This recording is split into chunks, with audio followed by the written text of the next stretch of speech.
The pastor who abandoned his fiancée after 6 years for a rich church girl that just started attending their church. I was called to the pastor's office, where the elder and my fiancé told me that I wasn't the plan of God for David. He just called off our engagement as if it was the worst thing that ever happened to him, while a 23-year-old girl I mentored rests her hand on his shoulder like she owns him. 6 years of my life, reduced to this moment. But let me take you back to where it all began, because you need to understand how a woman can sacrifice everything for a man who was never worthy of the altar. Welcome back to NK's Tales. If you haven't already, please subscribe to my channel.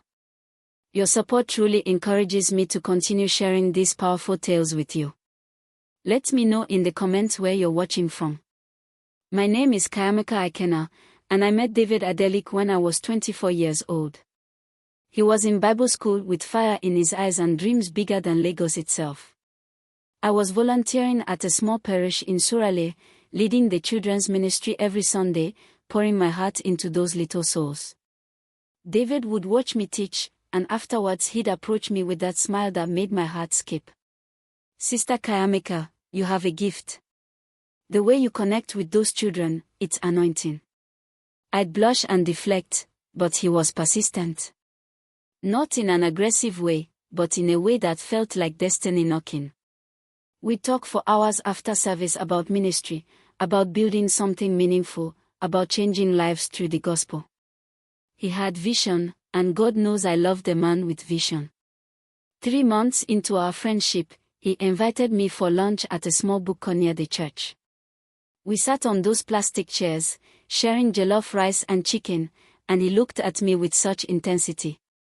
Kayameka, I believe God brought you into my life for a purpose. I'm going to build a ministry that transforms this nation, but I can't do it alone. I need a woman who understands the assignment, who sees what I see. My heart was pounding. David, what are you saying? I'm saying I want you beside me. Not just as a girlfriend, but as a partner in ministry. As my wife, eventually. Eventually came in the form of a proposal 18 months later. By then, I'd already proven my commitment in ways I never imagined I would. David's theological education was expensive, and his family couldn't support him. His father had passed away years before, and his mother was struggling to feed his younger siblings in their village. One evening, he came to my small apartment with tears in his eyes.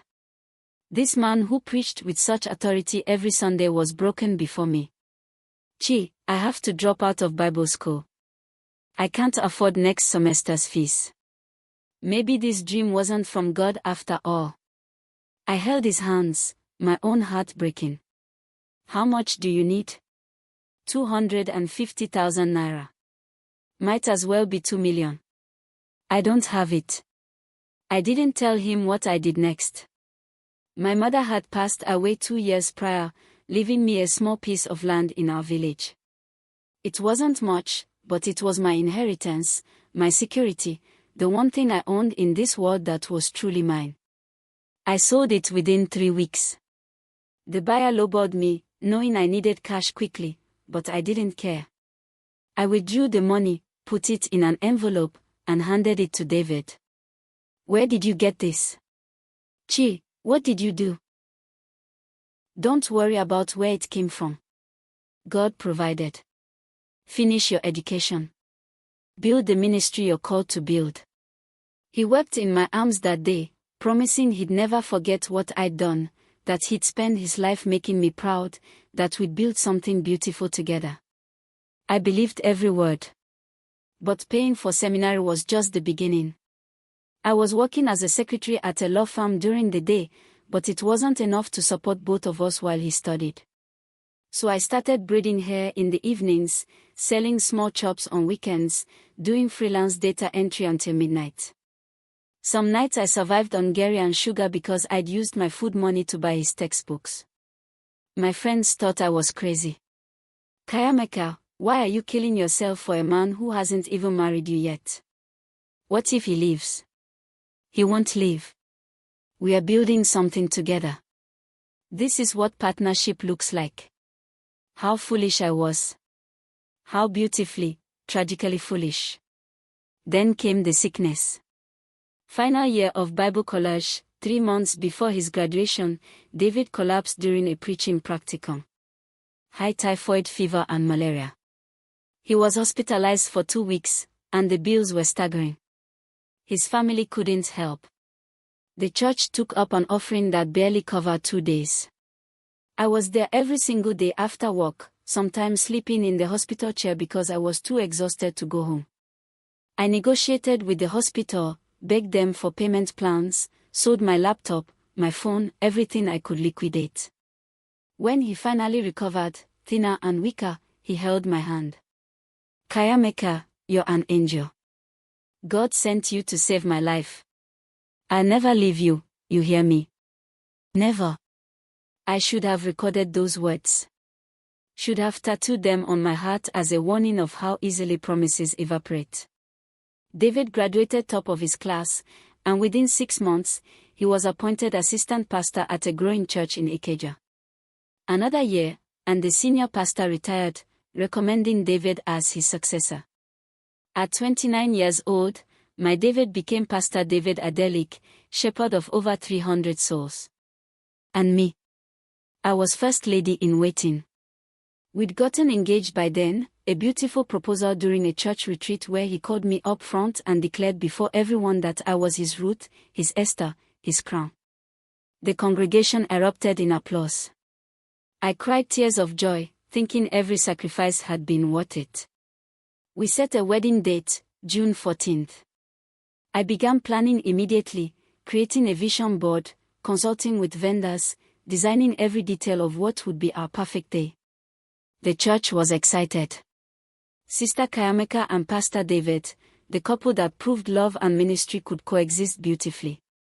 I even expanded my role at the church, taking on the administrative work nobody else wanted to do, restructuring the children's ministry, creating systems that allowed the church to grow. I wasn't paid, of course.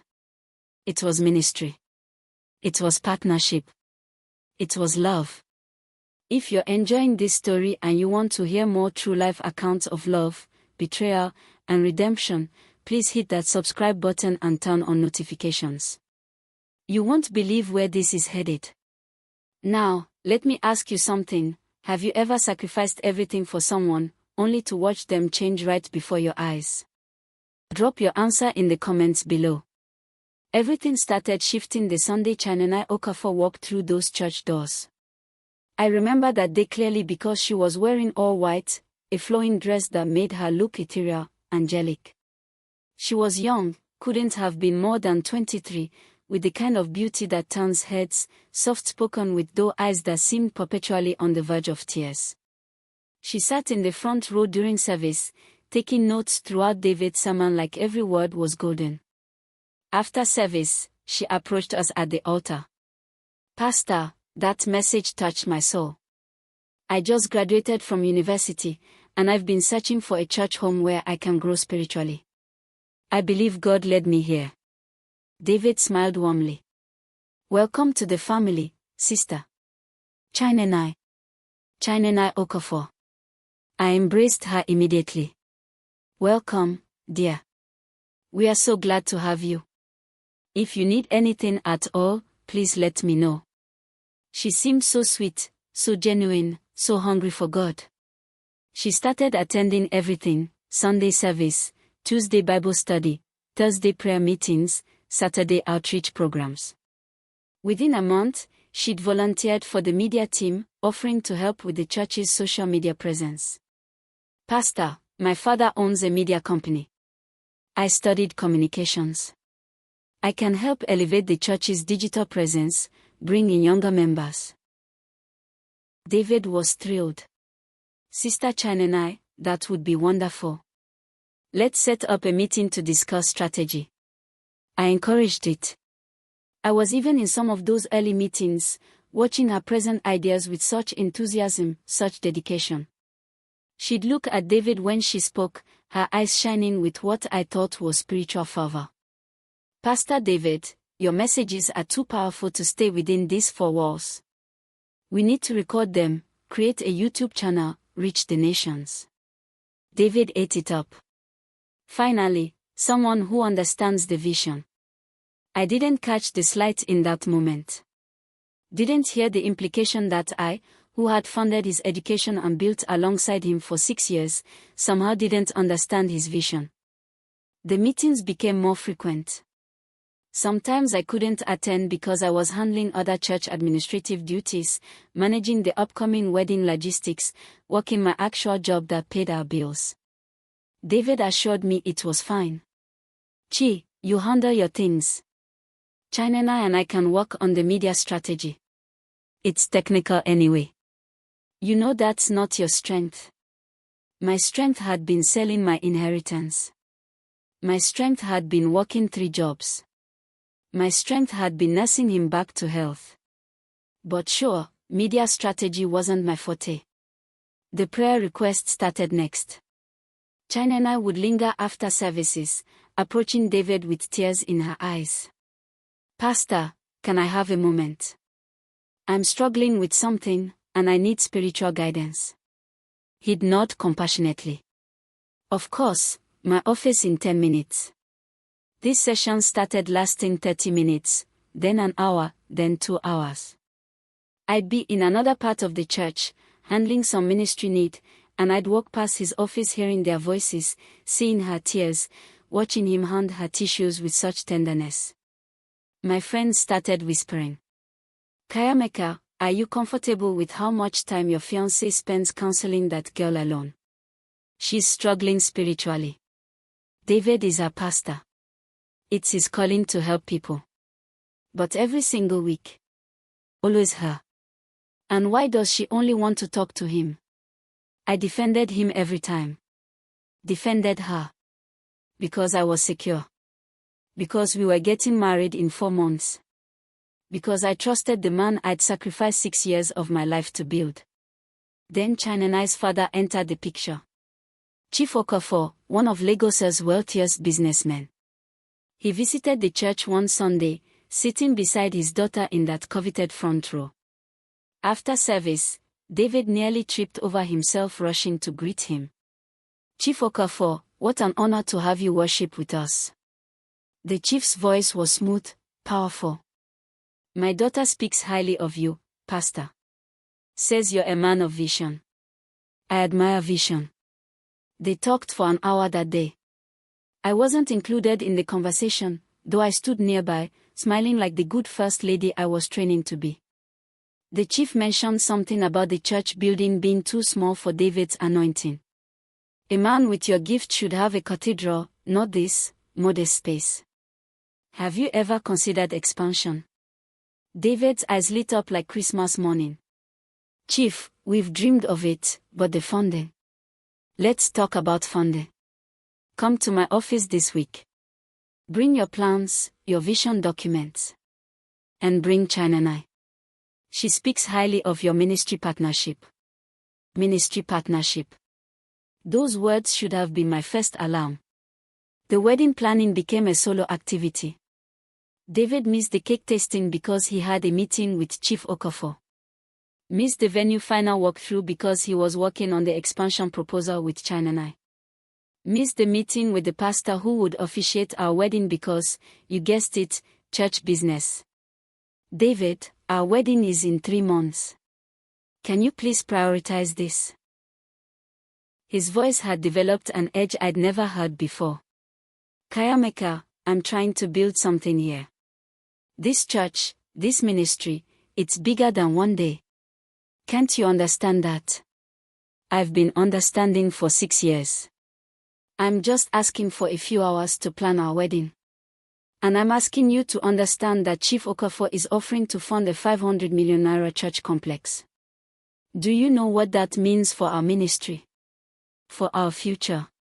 Our future. He still said our future, so I swallowed my concerns and kept planning alone. The engagement party I'd been planning for months. David showed up an hour late, apologizing about a meeting that ran long with, surprise, Chinenai and her father. My friends pulled me aside. Kayameka, wake up. That girl wants your man. She's 23 years old and has a wealthy father. She doesn't need my man. Rich girls want what they want. And right now, she wants Pastor David. I laughed it off. Laughed while my world was crumbling and I was too loyal, too trusting, too invested in the story I'd written in my head to see the truth. He stopped picking my calls. David, who used to phone me 3 times a day, suddenly became unreachable. When he did call back, hours later, his explanations were always the same. Sorry, Chi, I was in a planning session. You know how these church projects are. The seamstress called me, frustrated. Sister Kayamika, your husband hasn't come for his suit fitting. The wedding is in 6 weeks. I need him here. I'll talk to him. But talking to him became like catching smoke. He was always busy, always in a meeting, always working on something urgent. The church, which had been our shared ministry, became his exclusive domain where I was increasingly an outsider. 2 weeks before the wedding, everything I'd been ignoring crashed down like a poorly built house. David asked to meet me at a restaurant instead of at home. That should have been my warning.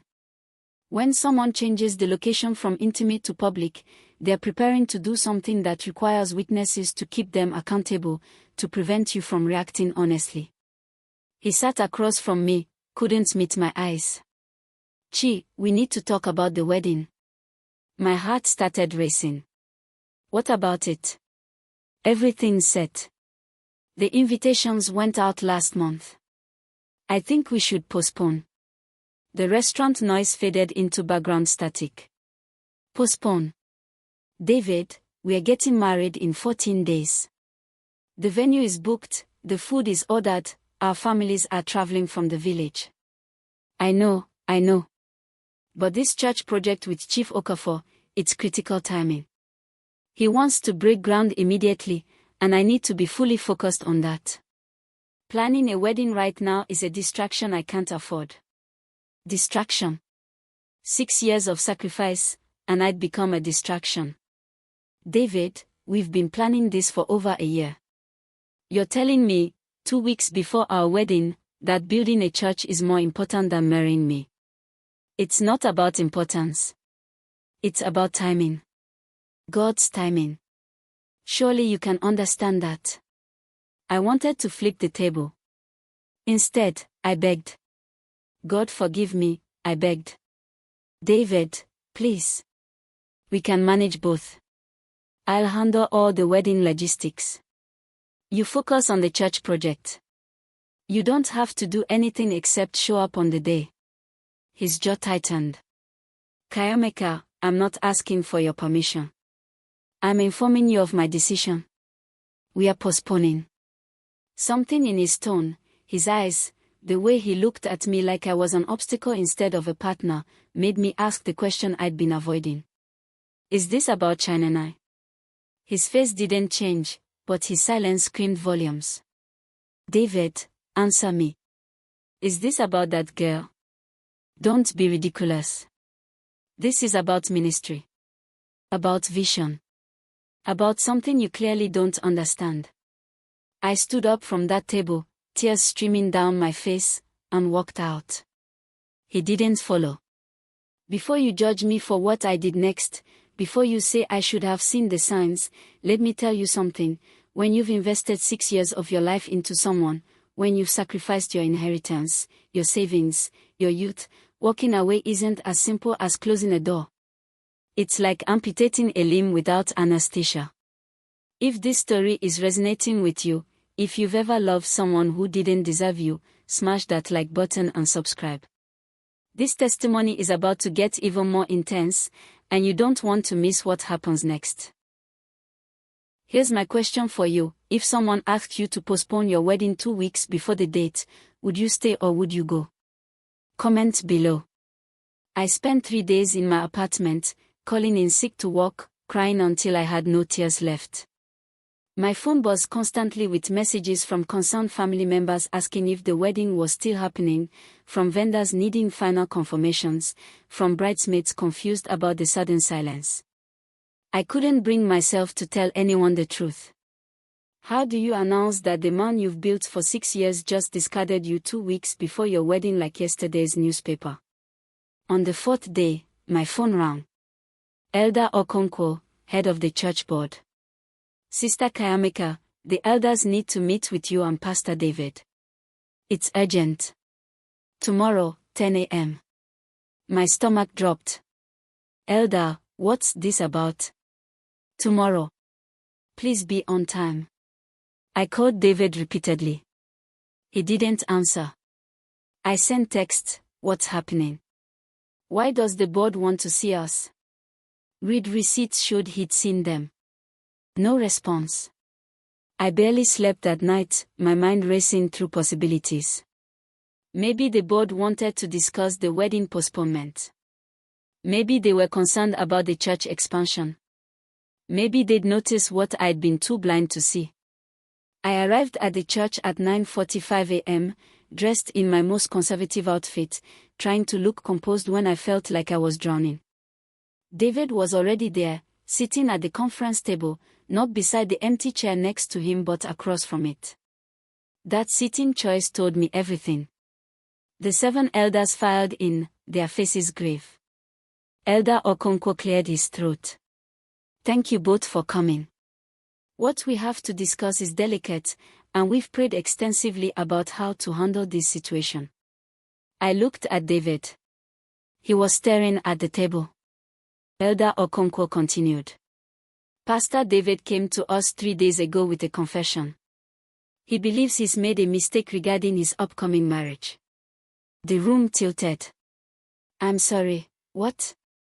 Sister Kayamika, please let me finish. Pastor David has expressed that after much prayer and fasting, God has revealed to him that you are not his intended life partner. I laughed. Actually laughed, because the alternative was screaming. God revealed this 2 weeks before our wedding. After 6 years. After I funded his entire education and... Elder Okonkwo raised his hand. We know your contributions to Pastor David's journey. The board is not insensitive to your sacrifices. However, we cannot force a man to marry against what he believes is divine direction. Divine direction. My voice was rising. Where was this divine direction when I sold my mother's land to pay his school fees? Where was it when I worked 3 jobs to keep us afloat? Where was it when I nursed him through illness? David finally spoke, his voice cold, detached. Kayamika, I'm grateful for everything you did. But gratitude isn't the same as destiny. God has shown me that my ministry partner, my wife, is someone else. The room went silent. Elder Okonkwo shifted uncomfortably. Someone else. I could barely breathe. Who is someone else? Sister Chinana Okafor. I stood up so fast my chair fell backward. The 23-year-old who just started attending this church 3 months ago. The girl I welcomed. The girl I mentored. David's face remained impassive. She understands the vision in ways that I don't? Is that what you're saying? The woman who built this church beside you doesn't understand the vision, but some girl who showed up 3 months ago does. Elder Okonkwo intervened. Sister Kayamika, please sit. There's more. More. What more could possibly exist beyond this betrayal? Chief Okafor has made a proposal to the church. He's willing to fund not just the new auditorium, but an entire megachurch complex. Television studio, conference center, school, medical clinic. The total investment is 800 million naira. I saw where this was going before Elder Okonkwo finished speaking. However, Chief Okafor's generosity comes with a condition. He believes his daughter and Pastor David are divinely aligned for ministry, and he wants to see their union blessed before he commits his resources. They were selling him. My church, the church I'd helped build, was selling my fiancé to the highest bidder, and they were calling it divine direction. So this is about money. You're breaking our engagement for a building project. Elder Okonkwo had the decency to look uncomfortable. Sister, it's not that simple. The pastor has genuinely expressed that his feelings have changed. The financial blessing from Chief Okafor is simply confirmatory. Confirmatory. You're confirming his betrayal with blood money. David spoke again, and his words were knives. Kayameka, you've always been more administrative than spiritual. You don't understand the prophetic dimensions of ministry. Chinenai operates in a spiritual frequency that aligns with where God is taking this church. Spiritual frequency. This man, whose entire ministry I'd funded, was now telling me I wasn't spiritual enough. You told me I was your Ruth. Your Esther. You proposed to me in front of 300 people and declared I was your crown. I believed that at the time. But God has shown me different. Surely you don't want me to marry you against divine will. The manipulation of it. The spiritual abuse of using God's name to justify betrayal. I looked at each elder, these men who had watched me serve tirelessly for years. And you all agree with this. Most couldn't meet my eyes. One elder, Elder Adibeo, spoke quietly. Sister Kayameka, we believe Pastor David must follow his conscience. The church will always be grateful for your service, and we hope you continue in ministry with us. Continue in ministry. Watch him marry someone else and pretend everything is fine. Attend services where she sits as first lady in the position I built. Silence. I turned to David one final time. Do you remember what you promised me when I paid your school fees? When I sold my inheritance? When I sat by your hospital bed? His eyes were empty. I remember. But that was gratitude, not destiny. Can't you see the difference? I reached into my purse and pulled out the engagement ring he placed on my finger 18 months ago. The ring I'd worn every day, showed off to every friend, polished lovingly while dreaming of our future. I placed it on the conference table with a sharp click that echoed in the silent room. Keep it. Keep the church. Keep your spiritual frequency and your divine direction and your 800 million naira. Because all of it is built on lies. I walked toward the door, my legs somehow carrying me even though I felt like collapsing. Elder Adibeo called after me. Sister Kayameka, please don't leave the church. You have a place here. I turned back one last time. The church I have a place in doesn't exist anymore. You all buried it the moment you chose money over integrity. I walked out of that building and never walked back in. The days that followed were the darkest of my life. I had to call my family, my friends, my bridesmaids, and explain that there would be no wedding. Most were outraged on my behalf, but some, especially the older church members, had already heard the new narrative David was spreading. God revealed to Pastor that the union wasn't his will.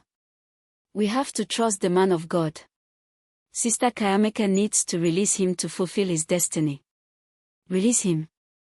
I'd already given him 6 years of my life. How much more did I need to release?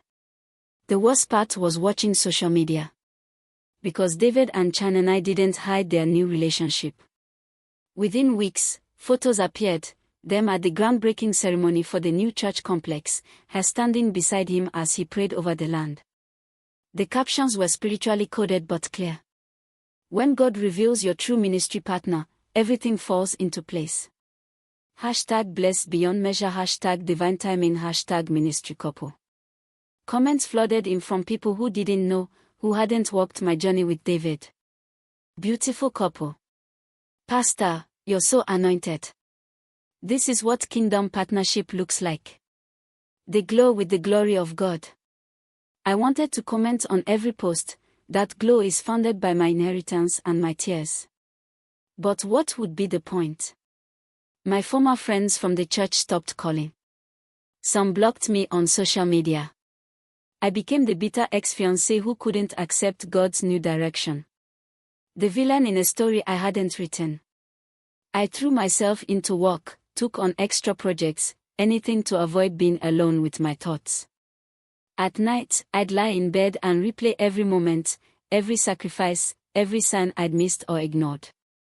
My younger sister visited me one evening, found me staring at the wall.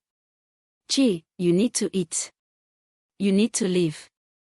Don't let him destroy you completely." He didn't just destroy me.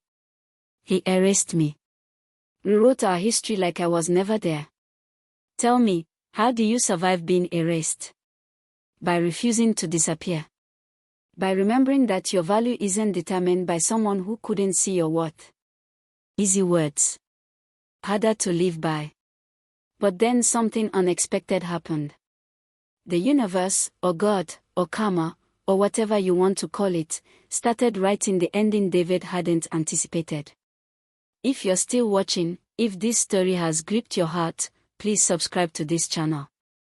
Hit that notification bell because what happens next is the vindication every betrayed woman dreams of. My question for you, do you believe in karma?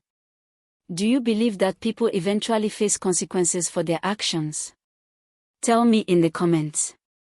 3 months after David broke our engagement, his wedding to China was the event of the year. Chief Okafor spared no expense. The ceremony was at the Eco Hotel's Grand Ballroom, with over 1,000 guests. The church's new media team live-streamed it on YouTube and Facebook, racking up tens of thousands of views. I didn't watch. Couldn't bring myself to. But my sister did, and she reported back with a mixture of disgust and fascination. Chi, it was obscene. The bride's dress probably cost more than most people's annual salary. Pastor David looked like he'd won the lottery. The man literally glowed with satisfaction. Good for him. He got everything he wanted. Did he though? Because there's already gossip. I didn't want to hear it, but she told me anyway. Apparently, Chananai had made it clear to the church leadership that she wasn't interested in the same level of hands-on ministry I'd done. She was the pastor's wife in title only, delegating all actual work to paid staff her father funded. She shows up on Sundays looking glamorous, sits in the front row during service, takes photos for Instagram, and leaves. That's her entire contribution. Part of me felt vindicated. Part of me felt sad for the congregation that lost what we'd built. But I'd moved on. Or I was trying to. I'd quit my secretary job and started working for a non-profit organization that supported women living abusive relationships. It wasn't glamorous or high-paying, but it was meaningful. Helping other women recognize manipulation, find their worth, rebuild their lives, it gave my pain purpose. I was leading a support group one evening when my phone buzzed with messages. Multiple messages. From people I hadn't heard from in months. Kayameka, did you see the news? OMG, Chief Okafor's been arrested. Pastor David's church funding just disappeared. I excused myself from the meeting and opened the news links people were sending. The headlines were everywhere. Billionaire Chief Okafor arrested in multi-billion naira fraud scheme. Lagos businessman faces 50 years for money laundering and embezzlement. Okafor empire collapses, assets frozen, account seized. The details were staggering. Chief Okafor had been running a sophisticated Ponzi scheme for years, using his legitimate businesses as fronts. The Economic and Financial Crimes Commission had been investigating quietly for months, and now everything was crashing down. His assets were frozen, his accounts seized, his businesses shut down pending investigation.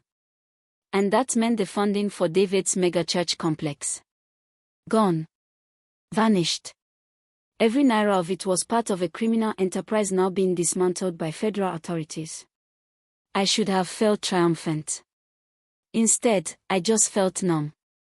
2 days later, more news broke. China had fled. Literally packed her bags in the middle of the night and caught a flight to London where her mother's relatives lived. She'd filed for an annulment, claiming the marriage was entered under false pretenses. False pretenses. The irony was suffocating. David tried calling her repeatedly. She blocked his number. Her lawyer served him papers. The marriage that was supposed to be divinely ordained lasted exactly 73 days. The church was in chaos. Construction on the half-built mega-church complex had stopped abruptly when funds dried up. Contractors were threatening lawsuits over unpaid bills. The television studio equipment that had been ordered was now in legal limbo, no one sure who owned it or who was responsible for payment. Attendance began dropping. People who joined because of the promise of a glamorous megachurch started leaving when they realized they were back in a modest building with an uncertain future. Worse, whispers started spreading, questions people had been too starstruck to ask before. Where is Sister Kayamika? The one who used to run everything. I heard Pastor David left her for Chief Okafor's daughter. Wait, he broke his engagement right before the wedding. And wasn't Sister Kayamika the one who funded his entire education? The narrative David had carefully controlled started unraveling as people compared timelines and asked uncomfortable questions. Then, the denominational headquarters got involved. Apparently, several young women came forward with stories of inappropriate counseling sessions with Pastor David. Nothing illegal, but definitely unethical. Long hours alone in his office, emotional manipulation disguised as spiritual guidance, boundaries crossed in the name of ministry. The pattern was clear. David had a history of using his pastoral position to manipulate vulnerable women, and I'd just been too close, too invested to see it. The denominational leaders launched an investigation. David was suspended from ministry pending the outcome. The church board that had supported his decision to leave me was now scrambling to distance themselves from the scandal. Elder Adibeo, the one who'd asked me to stay, called me 4 months after I'd walked out. Sister Kayamika, the board would like to meet with you. No. Please, just hear us out. The church needs you. We made a mistake. We see that now. You didn't make a mistake. You made a choice. You chose money over people, buildings over relationships, image over integrity. That wasn't a mistake. We want to make it right. You can't. Some things, once broken, stay broken. I hung up. But the universe wasn't done yet. The final chapter of Karma's book was still being written. 6 months after his wedding, David's life had become unrecognizable. The church he'd been building had split, with half the congregation leaving to start another ministry. The building project was mired in legal battles. His denominational credentials were revoked after the investigation confirmed a pattern of manipulation. And Chinenai? She was living her best life in London, her Instagram full of brunch photos and shopping trips, no mention of her brief marriage to an undisgraced pastor. A mutual friend told me David had moved back to a small one-bedroom apartment, the fancy pastoral residence being one of the assets tied up in the Okafor family legal battles. He was working as a logistics coordinator, his ministry dreams reduced to coordinating deliveries. He asks about you sometimes. Wants to know how you're doing. What do you tell him? That you're thriving. Leading a successful women's ministry. That you're happy. Am I happy? Aren't you? I thought about it. Was I happy? I'd lost 6 years of my life. Lost my inheritance. Lost the dream I'd built. But I'd gained something more valuable, clarity. The ability to recognize manipulation. The strength to walk away from situations that don't serve me. The wisdom to know that love isn't measured in sacrifices that leave you empty. I'm healing. And sometimes, that's better than happy. My nonprofit work had expanded. We'd helped over 200 women in the past year recognize toxic patterns and rebuild their lives. I'd started a podcast called Love Shouldn't Cost Your Soul, sharing stories of women who survived spiritual and emotional manipulation. It was reaching thousands of people every week. One evening, I received a DM on Instagram from an unknown account. Sister Kayamika, this is David. I know I have no right to contact you, but I need to say something. I should have deleted it. Should have blocked him immediately. But 6 years of history made me curious. I was wrong. About everything. I let ambition and greed destroy the most genuine love I've ever known. You deserved better than what I gave you. You deserved all the loyalty you showed me. I'm sorry. I stared at those words for a long time. Part of me wanted to respond with all the anger I'd suppressed. Part of me wanted to tell him about the nights I'd cried myself to sleep, the shame I'd felt at being discarded, the betrayal that had nearly broken me. But I realized something: his apology wasn't for me. It was for him. He needed forgiveness to ease his own conscience. And I didn't owe him that comfort. I typed one response: I release you from any guilt you feel. Not because you deserve it, but because I deserve peace. Then I blocked the account.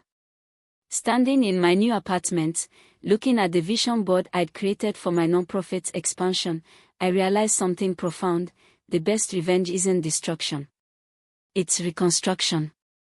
Building a life so beautiful, so meaningful, so aligned with your true purpose that the person who broke you becomes irrelevant to your story. David didn't destroy me. He redirected me. He freed me from a life that would have diminished me, a ministry that would have consumed me without honoring me, a marriage that would have been built on unequal partnership. I still believe in love. Still believe in sacrifice. But I've learned that love should multiply you, not diminish you. Sacrifice should be reciprocal, not one-sided. And any relationship that requires you to erase yourself to make room for someone else isn't love, it's servitude. The pastor that left the girl he was to marry after 6 years of sacrifices for a little girl who just started attending his church. He didn't win. He lost the only person who'd loved him before the title, before the fame, before the anointing. And me. I won the freedom to become who I was always meant to be. Sometimes the greatest blessing is the prayer God doesn't answer. The relationship that doesn't work out. The dream that dies so a better one can be born. If you made it to the end of this story, thank you for witnessing my testimony. If it resonated with you, if it helped you recognize a pattern in your own life, if it gave you courage to walk away from something that's draining your soul, then my pain had purpose. Subscribe to this channel for more true stories of survival, betrayal, and triumph. Because somebody needs to hear that they are not alone, that they are not crazy, that their worth isn't determined by someone who couldn't see their value. And here's my final question: what would you tell your younger self if you could go back to the moment before you made a major sacrifice for someone? What wisdom would you share? Drop your answer in the comments.